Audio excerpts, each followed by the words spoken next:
Hello மக்களே, welcome back to my channel. This is S Sindhu. So நம்ம இன்னைக்கு இந்த வீடியோவில் என்ன பார்க்க போகிறோம் அப்படின்னா, ஸ்கூல் டாஸ்க், இந்த வீக்கோட ஸ்கூல் டாஸ்க். பிக் பாஸ் எப்படி இந்த ஸ்கூல் டாஸ்க்கை வந்து ஆர்கனைஸ் பண்ணார், எப்படி வந்துட்டு இந்த டாஸ்க்கை வந்துட்டு இப்படி இந்த நபரை இந்த இந்த டீமில் போட்டால் என்ன நடக்கும் அப்படிங்கிறத தெரிஞ்சு பிக் பாஸ் பிளான் பண்ணி தான் சில விஷயங்கள் கொடுத்துருக்காங்க. நம்ம ஃபஸ்ட்லேருந்து வருவோம். ஃபஸ்ட்டு எடுத்தோன்னே வந்துட்டு பார்வதி அண்ட் எஃப்ஜே 2 பேர்த்துக்கும் சும்மாவே ஆகாது. அவங்க 2 பேர்த்தையுமே வந்துட்டு என்ன பண்ணிட்டாரு நம்ம Bigg Boss correspondent, as a correspondent அவர் என்ன பண்ணிட்டாரு, அவங்கள பார்வதி வந்துட்டு வார்டனாகவும் எஃப்ஜேவை வந்துட்டு அசிஸ்டன்ட் வார்டனாகவும் இது பண்ணிட்டாங்க. ஸோ எல்லா வேலையும், அதாவது வெசல் வாஷிங்காக இருக்கட்டும் இல்லை குக்கிங்காக இருக்கட்டும், எல்லா வேலையும் அவங்க 2 பேர் தான் செய்யணுங்கிறது மாதிரியும் சொல்லிட்டாரு. ஓகேங்களா? ஸோ அதுவே ஃபஸ்ட்டு ட்ராபேக். அதுவே வந்துட்டு பார்வதியை வந்து ட்ரிகர் பண்ணுறதுக்காக பிக் பாஸ் வந்துட்டு அந்த டாஸ்க்கை வந்துட்டு பார்வதிக்கு தந்த மாதிரி தான் எனக்கு தோணுதுங்க மக்களே.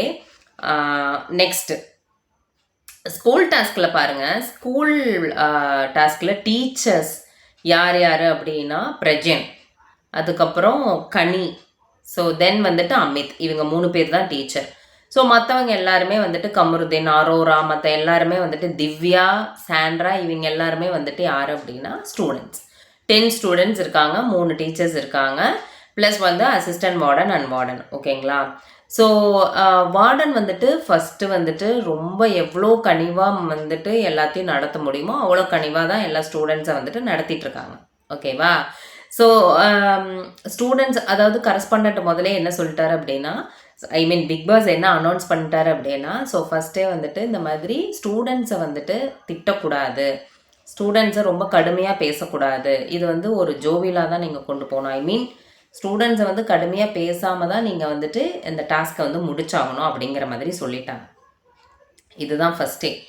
ஸோ அப்படி இருக்கிறப்போ so students and teachers and assistant warden and warden எல்லாருமே சேர்ந்து ஸோ அந்த டாஸ்க்குக்கு தகுந்த மாதிரி அவங்கள வந்துட்டு பிளான் பண்ணி அந்த டாஸ்க்கை வந்து விளையாடி இருக்கலாம். ஓகேங்களா? பட் என்ன ஆயிடுச்சு அப்படின்னா, ரொம்ப வந்துட்டு ஃப்ரஸ்ட்ரேஷன் அதிகமாகும். நீங்களே சொல்லுங்கள், குக்கிங் டீமில் 5 பேர் இருந்தே சமாளிக்க முடியாத இடத்துல 2 பேர் இருந்து எப்படி குக்கிங் டீமில் சமாளிக்க முடியும்? அதுவும் பார்வதிக்கும் எஃப்ஜேக்கும் ஆகவே ஆகாது. ஆனால் அவங்கள குக்கிங் டீம் போட்டிருக்காங்க. எஃப்ஜே எது சொன்னாலும் பார்வதி வந்துட்டு கேட்பாங்க. ஆனால் பார்வதி எது சொன்னாலும் எஃப்ஜே கேட்க மாட்டான். ஏன்னா எஃப்ஜே வந்து எப்போவுமே பார்வதி வந்து அடக்கிறதுலையே தான் இருப்பான். அவனோட மேல் சாவனிஸ்ட் கேரக்டர்னே சொல்லலாம். ஸோ அந்த பையனுக்கு வந்துட்டு மேல் சாவனிஸ்ட் கேரக்டர். யாருக்கிட்டேலாம் அடங்கி போவானா, சாண்ட்ரா இந்த மாதிரி மற்ற கண்டஸ்டன்ஸ்கிட்ட அடங்குவான். ஆனால் பார்வதிகிட்ட மட்டும் அடங்கவே மாட்டான். ஏன்னா அவனுக்கு ஒரு பொறாமை, எப்போவுமே பார்வதி நல்லா கேம் விளையாடுறா அப்படின்ட்டு.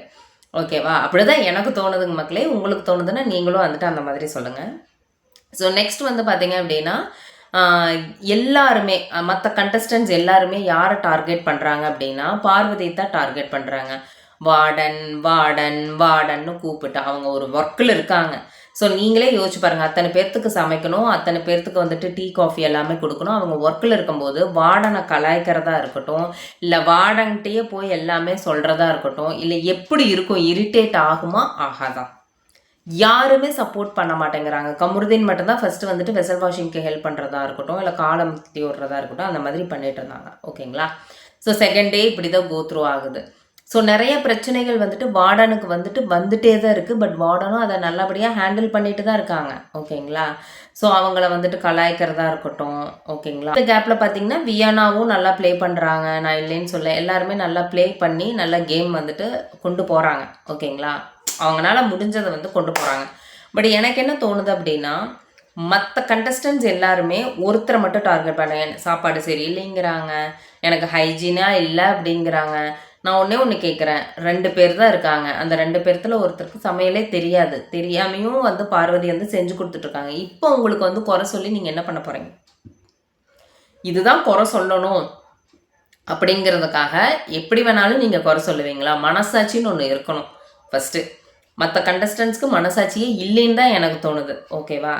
ஸோ வந்து நெக்ஸ்ட்டு வந்துட்டு அமித்துக்கு வந்துட்டு ஒரு ரோப் ப்ளே மாதிரி கொடுக்குறாங்கன்னு நினைக்கிறேன். ஸோ இந்த மாதிரி அவங்க கேரக்டர்லேருந்து இறங்கி வரணும். வசந்தி விஜே பாரு அவங்கக்கிட்ட கொஞ்சம் வந்துட்டு இந்த மாதிரி லவ் கண்டென்ட் கொடுக்கணும் அப்படிங்கிறது வந்துட்டு மேபி டாஸ்க் ஆர்எல்ஸ் சம்திங் எல்ஸ் இவங்களே ரோல் ப்ளே பண்ணியிருக்கலாம். அது நடந்துட்டுருக்கு. ஓகேங்களா? ஸோ அதை வச்சு அரோரா வந்து நான் வந்துட்டு ஒரு மனுஷியாவே மதிக்கிறது கிடையாது. அது வேறு விஷயம். அது இருக்கிற லட்சணத்துக்கு அது வந்துட்டு ஒரு என்ன சொல்கிறது, அது வந்துட்டு ஒரு கவிதை மாதிரி என்னமோ எழுதியிருக்கு. என்னமோ வந்துட்டு இந்த மாதிரி வசந்தி, அதாவது பார்வையும் அமித்தையும் பற்றி கவிதையை எழுதியிருக்கேன் அந்த கேரக்டர். அதாவது ஐ மீன் வசந்தி பற்றியும் அந்த இங்கிலீஷ் டீச்சரை பற்றியும், அமித் ஆஸ் எ இங்கிலீஷ் டீச்சராக ப்ளே பண்ணார் பார்த்தீங்களா, அவங்கள பற்றி வந்துட்டு ஒன்று எழுதியிருக்கு. அது லைவில் தான் இன்றைக்கி போட்டிருந்தாங்க. நான் அந்த மாதிரி கண்ணே வசந்தி நான் உன்னை பார்த்தோன்னும் அப்படி இப்படின்னு என்னமோ எழுதியிருந்தது. ஓகேங்களா? ஸோ அந்த மாதிரி எழுதினோன்னையும் அது வந்துட்டு கிளாஸில் வந்து படிச்சிருக்கு. ஓகேவா? ஸோ நெக்ஸ்ட் வந்துட்டு இந்த மாதிரி எல்லாருமே வசந்தியை வந்துட்டு டிஜே பார்வை தான் டார்கெட் பண்ணுறாங்க. நீங்களே கொஞ்சம் யோசிச்சு பாருங்கள். 3 நாள் ஒருத்தரையே டார்கெட் பண்ணால் அவங்களோட மைண்ட் அண்ட் ஃப்ரஸ்ட்ரேஷன் எப்படி இருக்கும் சொல்லுங்கள் பார்க்கலாம். அதே மாதிரி இந்த கொரீஸ் பாக்ஸ்ன்னு ஒன்று இருக்குது. அந்த கொரீஸ் பாக்ஸில் வந்துட்டு இந்த மாதிரி வந்துட்டு ஒரு லெட்டர் ஒன்று எழுதி போட்டிருக்காங்க. அது யார் எழுதுனாங்க அப்படின்னா எனக்கு தெரிஞ்சு திவ்யா எழுதியிருப்பாங்கன்னு நினைக்கிறேன், விக்ரம் சொல்லி. ஓகேங்களா? ஸோ அந்த லெட்டர் வந்துட்டு கண்டென்ட் வந்துட்டு அமித் அண்ட் பார்வை வச்சு எழுதியிருக்கிறாங்க. ஸோ அது வந்துட்டு கொஞ்சம் வந்துட்டு வேர்டாக தான் இருந்தது லெட்டர் படிக்கிறப்போ. ஸோ அதனால வந்துட்டு பார்வதி வந்து ஹர்ட் ஆயிட்டாங்க. ஓகேவா? ஸோ நான் ஒன்று கேட்குறேன், இது எப்படி நீங்கள் சீரியஸ் இல்லைன்னு நீங்கள் சொல்கிறீங்க மற்ற கண்டஸ்டன்ஸ்லாம்? எனக்கு ஒரே ஒரு டவுட் என்னென்னு அப்படின்னா, இப்போ கனிக்கு வந்துட்டு போர்டில் வந்து வியானா எழுதியிருந்தாங்க கண்டபடி. ஸோ அப்போ கனிக்கு ஹர்ட் ஆகுதுன்னு சொல்லிட்டு நீங்கள் வியானாவுக்கு பனிஷ்மெண்ட் கொடுத்தீங்க பிரஜன் எல்லாருமே. அப்போது இந்த பொண்ணுக்கு பார்வதிக்கு வந்துட்டு ஹர்ட் ஆச்சு அப்படின்னா, கேரக்டர் அசாசினேஷன் பண்ணுற மாதிரி ஒரு லெட்டர் கிடச்சிருக்கு, அது ஹர்ட் ஆச்சு அப்படின்னா கண்டிப்பாக நீங்கள் வந்துட்டு நியாயமாக தானே பேசியிருக்கணும். நீங்கள் ஏன் நியாயமாக பேசலை? அப்போ மற்ற கண்டஸ்டன்ஸ்லாம் என்ன பார்வதி அது நீங்கள் எப்படி விளையாட்டுன்னு சொல்கிறீங்க? ஒரு பொண்ணுக்கு வந்துட்டு அது எப்படி விளையாட்டாக இருக்கும்? அந்த பொண்ணுக்கு ஹர்ட் ஆகிருக்கு. இப்போ மற்றவங்களுக்கு அது விளையாட்டாக இருந்தாலும் அந்த பொண்ணுக்கு ஹர்ட் ஆகிருக்கு தானே. அப்போ அந்த பொண்ணுக்கு ஹர்ட் ஆகிருக்கு தானே. நீங்கள் ஒரு சாரி கேட்டுட்டு போயிருக்கலாமே, இனிமேல் நாங்கள் அந்த மாதிரி எழுதலின்னு சொல்லிட்டு போயிருக்கலாமே. இதுக்கு ஒரு குரூப்பிசம் பண்ணி நாங்கள் தப்பே பண்ணல. இதில் கனி வேற அடித்து சொல்கிறாங்க, இதில் எனக்கு தப்புன்னு எதுவுமே எனக்கு தோணலை, இது வந்துட்டு பரவாயில்ல, இது வந்து ஒரு கேம் பிளே அப்படிங்கிற மாதிரியெல்லாம் சொல்கிறாங்க. புரியுதா? இன்ஃபேக்ட் பார்வதியும் தான் சேர்ந்து ப்ளே பண்ணியிருக்காங்க, நான் இல்லைன்னு சொல்லலை. இதில் அமித் வந்து எதுக்காக அஃபெண்ட் ஆனாருன்னே எனக்கு தெரியல. அவர் என்னமோ பைத்தியமாட்டம் ஆயிட்டாருன்னு எனக்கு தோணுது. அவருக்காக அவங்க பேசலை. பாரு வந்து அவங்களுக்காக பேசலை, பாரு வந்து பாருக்காகவே பேசுகிறாங்க. புரியுதா? இதில் அமித்துக்கு வந்து என்ன அஃபெண்ட் ஆகுதுன்னு எனக்கு புரியல. அமித் வந்து எதிராக திரும்பிட்டாரு பார்வதிக்கு. மொத்த ஹவுஸ்மேட்ஸுமே இன்க்ளூடிங் கமருதீன் கூட சிரிச்சுக்கிட்டு தான் இருந்தார். அதை வந்து ரசித்தார். இன்ஃபேக்ட் சொல்ல போனால் அது வந்துட்டு அவருக்கு வந்துட்டு ஒரு விஷயமாவே தெரியலை. ஓகேவா? ஒரு விஷயம் வந்துட்டு ஹர்ட் ஆகிருக்கு அந்த பொண்ணுக்கு, பார்வதிக்கு. ஸோ அப்படி பார்வதிக்கு ஹர்ட் ஆச்சுன்னா அது சாரி கேட்டு விட்டு போன, இல்லை இது வந்து நாங்கள் தப்பே பண்ணலை அப்படின்னு வந்து எல்லாருமே சொல்கிறதில்ல. அப்படி நீங்கள் என்ன சாதிச்சிட போகிறீங்கன்னு தான் எனக்கு தெரியல. ஓகேவா? நீங்கள் எதுக்குமே சாரி கேட்க மாட்டீங்க, அந்த பொண்ணை ஹர்ட் பண்ணுவீங்க, அந்த பொண்ணை எமோஷனலாக டவுன் பண்ணுறீங்க, புல் டவுன் பண்ணுறீங்க, பின்னாடி பேசுகிறீங்க, கேரக்டர் அசோசியேஷன் நீங்கள் பண்ணுறீங்க. அதுக்கு விஜேஎஸ் சார் வந்துட்டு டெமோலாம் போட்டு காமிக்கிறாரு. அப்போது அரோராக்கு ஒரு நியாயம், பார்வதிக்கு ஒரு நியாயமா? அப்போ பார்வதின்னு தானே நீங்கள் டேமேஜ் பண்ணுறீங்க. ஏன் இதுக்கெல்லாம் நீங்கள் டெமோ போட்டு காமிக்க மாட்டீங்களா விஜேஎஸ் சார்? நான் உங்களை தான் கேட்குறேன்.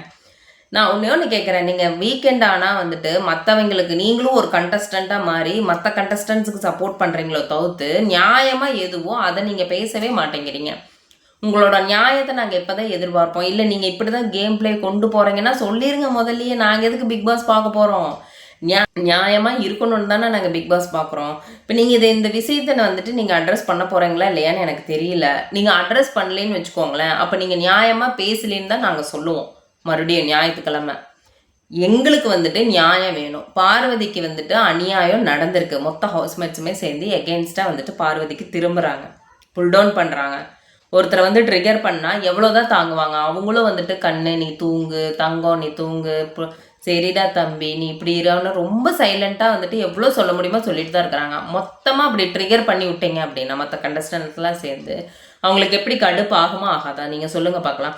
அந்த இடத்துல இல்லை அரோராவெல்லாம் கொண்டு போய் நிறுத்திடுவீங்களா நீங்கள்? அவள் இருக்கிற லட்சணத்துக்கு அவள் பிளேட்டை கூட கழுவ மாட்டேங்கிறா, திங்கிற பிளேட்டை கழுவி வைக்க மாட்டேங்கிறா. கேட்டால் இன்ஃபெக்ஷன் ஆயிருமா? நானாக இருந்தானே என்ன பண்ணுவேன் தெரியுமா?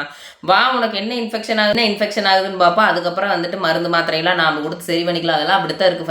ஃபஸ்ட்டு கழுவு, ஃபஸ்ட்டு இழக்கிற வழி பாரு அப்படின்றவன் நானாக இருந்தேன். இப்படி வந்துட்டு ஒருத்தருக்கு சப்போர்ட் பண்ணி ஒருத்தருக்கு எகெயின்ஸ்டாக திருப்பி நீங்கள் என்ன சாதிக்க போகிறீங்கன்னு தான் எனக்கு புரியல. Bigg Boss team and Vijay sir எனக்கு ஒன்றுமே புரியலை. எது நியாயமோ அதை கேளுங்க. நியாயத்துக்கு பக்கமே நிற்க மாட்டேங்கிறீங்களே, அநியாயத்து பக்கமாக தான் இதுவே இப்படி இருக்கீங்களே, எனக்கு ஒன்றுமே புரியலை. எனக்கு இந்த லைவை பார்த்துட்டு நான் அப்படியே டிவியை டிஸ்கனெக்ட் பண்ணிவிட்டு சரி தான் போடா அப்படின்னு சொல்லிட்டு நான் உட்காந்துட்டேன். அந்த பொண்ணு அப்படி அழுகுது, பார்க்கறக்கு கஷ்டமாக இருக்குது. மொத்த ஹவுஸ்மேட்ஸும் சேர்ந்து ஒரு பொண்ணை டார்கெட் பண்ணுறாங்க. பார்க்குற கஷ்டமாக இருக்காதா இருக்குமா சொல்லுங்கள் பார்க்கலாம். இத்தனைக்கும் அந்த பொண்ணு அழுதுட்டு போகுது, கமருதீன் போகிற பார்க்குறான். எஃப்ஜே வந்து தடுக்கிறான், நீ போகாத அப்படிங்கிறான். அதெல்லாம் வந்துட்டு ஒரு அதாவது அவனுக்கெல்லாம் வந்துட்டு ஒரு ஈவு இறக்கமே கிடையாதுன்னு தான் சொல்லணும். எப்படி இருக்கும், அசிங்கமாக இருக்கும். அந்த பொண்ணு இத்தனைக்கும் இப்படியெல்லாம் பேச வேண்டாம், இப்படியெல்லாம் எழுத வேண்டாம்னு அட்ரஸ் தான் பண்ண சொல்லியிருக்கு. ஆனால் பிரஜின் வந்துட்டு அவங்களோட ஒப்பீனியனை ஷேர் பண்ணுங்கன்னு சொல்லி எல்லா மொத்த கண்டஸ்டன்ஸும் ஒப்பீனியன் ஷேர் பண்ணுறக்கு ஆரம்பிச்சிட்டாங்க. அதுவே ஒரு பீட்ரையல் தான். பிரஜின் அதுக்கு மேலே ஒரு பீட்ரையல். இன்னொன்று என்ன அப்படின்னா, இப்படி தான் ஹாஸ்டலில் எழுதிக்குவாங்களா எனக்கு தெரியல. நாங்களும் தான் ஸ்கூல் ஹாஸ்டல் படிச்சிருக்கோம். 11th 12 படிக்கிறக்கே சரியாக இருக்கும்.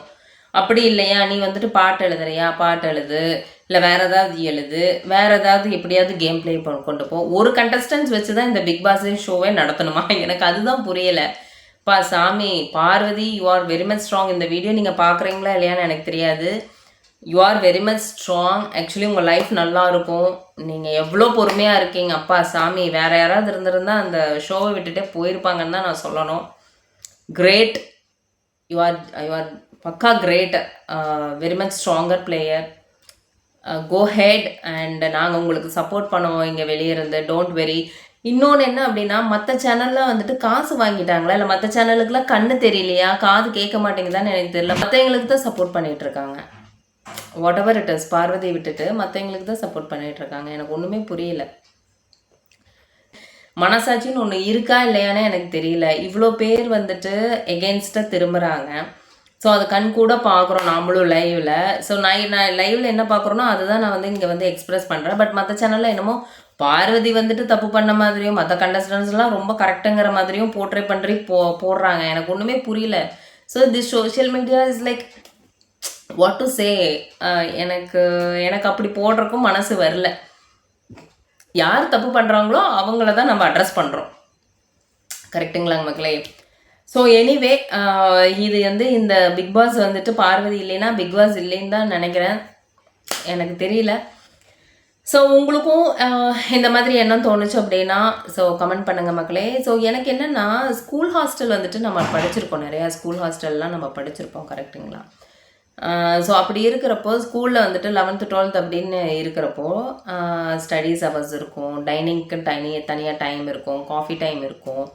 ஸோ அதெல்லாம் எதுவுமே இல்லாமல் எப்படி ஒரு ஸ்கூல் ஹாஸ்டல் இயங்குறது அப்படிங்கிறது எனக்கு ஆச்சரியமாக இருக்குது. ஸோ எனக்கு ஒன்றுமே புரியலை. ஸோ எனிவே, ஸோ பார்க்கலாம் இப்படி எவ்வளோ நாள் இந்த பார்வதி வச்சுட்டு பிக் பாஸ் வந்துட்டு கண்டினியூ ஆகுதுன்னு நம்ம பொறுத்திருந்து பார்க்கலாங்க மக்களே. So until then, so this is Sindhu.